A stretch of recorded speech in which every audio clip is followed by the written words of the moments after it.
Hello everyone! Welcome back to my YouTube channel. This is Madge, and for today's video, i-update ko kayo again regarding CamFarm. So mag-legit check muna tayo kung still paying ba si CamFarm as of September 2023. Kasi alam naman natin, lahat naman talaga is may hangganan. Even the free application na paying dati ngayon is hindi na, diba?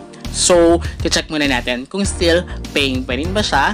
And of course, magbigay rin ako ng tips, kaya stay tuned until the end of this video based yan sa aking experience kay CamFarm.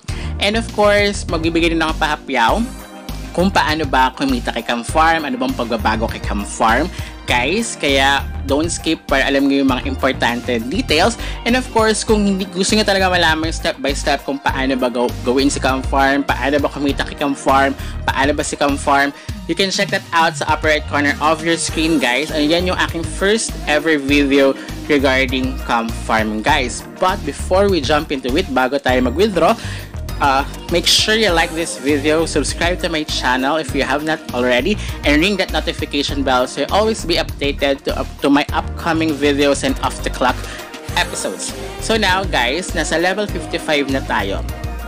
So here, kailangan ko kasi i-goal na makapag level 100 dahil para 100% yung inyong ma-withdraw. Si CamFarm kasi is by percentage ang inyong withdrawal. So, nakadepend yan sa inyong level kung ilang percentage yung pwede nyong ma-withdraw. So, of course, pag level 100 kayo, kailangan is 100% ang inyong ma-withdraw. So, kung 3,000 nakalagay dyan, so level 100 kayo, 3,000 yung ma-withdraw. Dahil nasa level 55 pa lang tayo, nasa in-between tayo, level 45 to 64, so 1.50% lang. So, 50 pesos. Diba? So, ganun siya.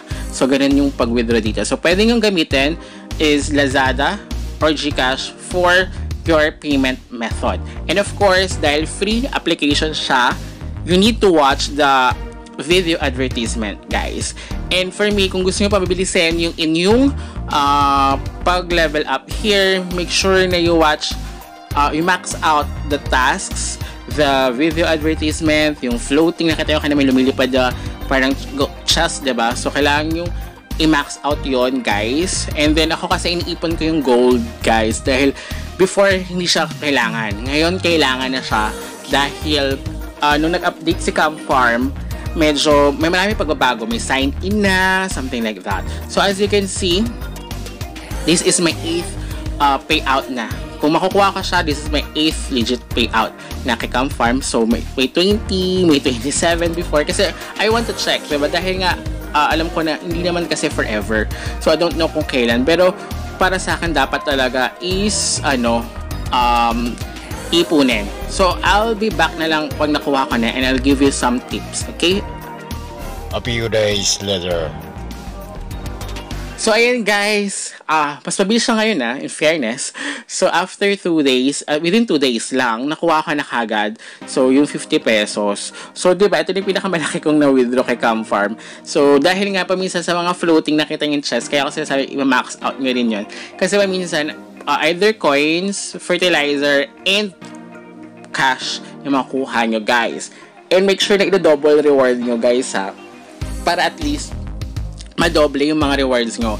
Dati kasi, kaya ako sinasabi na i-max out din even the coins or ipunin yung coins kasi before parang yung sa fertilizer until 10 lang, pero ngayon up to 30 na pwedeng yung pero kasi 10 lang yung may video advertisement, and then after the 10th, mga 11 and until 30th na individual fertilizer is kailangan nyo ng bayaran through coins. Dati kasi, I don't know, hindi talaga ginagamit ng coins. Kumukuha ka lang ng coins but hindi siya nagagamit. So, yung nag-update siya, yun na yun. So, that's why, kung gusto nyo papabilisin yung mga orders, ng mga crops na orders, is kailangan yung mag-ipon ng coins. And of course, kaya kayo naman nasabi na mag-ipon kayo ng coins dahil once na tumawid kayo, for example, is diba level 1 to level 24 yung 1%. Pagkatingin ng level, before kayo mag-level 25, you need to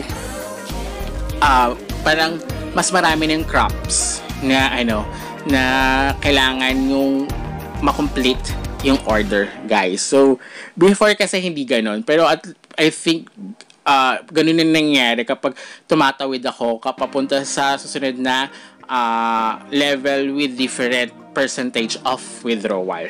So, as you can see, mabilis na naman siya. Kaya pinapabilis ko siya. Diba level 55 ako, kayo level 56. Ginagamit ako rin kasi talaga. Minamax out ko lahat yung pampabilis, and then yung mga individual fertilizer, yung group fertilizer, yung mga ganyan. Talagang minimax out ko. Kasi before, may mga sign-in na ngayon, diba? May sign-in, kaya lang, kailangan nyo na ng paglagpas nyo ng susunod na parang 8 consecutive sign-in, kailangan na may mga invite na ganyan. Hindi naman lahat is may gusto. So, parang optional lang talaga kapag gusto nyo gawin din yung sign-in. So, yung sign-in, additional din yon kung gusto nyo lang na magkaroon ng additional. Okay? So, once a day lang siya. So, mamimili kayo kung yun sa may sign-in or yung sa may So, ayan guys. And then yun nga guys, kaya ko rin nasabi na kung bakit mas maganda na ipunin siya.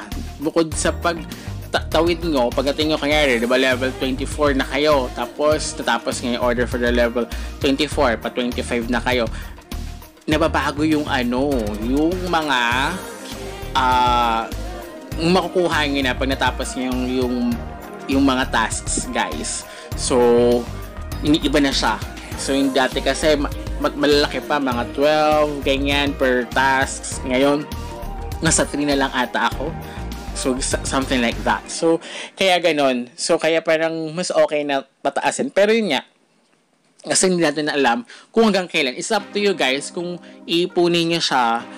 Pero kung kaya yung gugulin siya at mapapabilis naman yung inyong pagle-level up, mas okay na ipunin nyo. Pero kung sa tingin nyo hindi ko kakayanin, and then mag-withdraw kayo time to time. So, ganoon lang naman yung pagpipilian nyo dito. So, ako, kasi para I want to check na pwede rin naman din sayang yung pagod ko, is nag-withdraw ko once a month para to show you guys if this free application, free play to earn application is still legit or not, or still paying ba siya or hindi.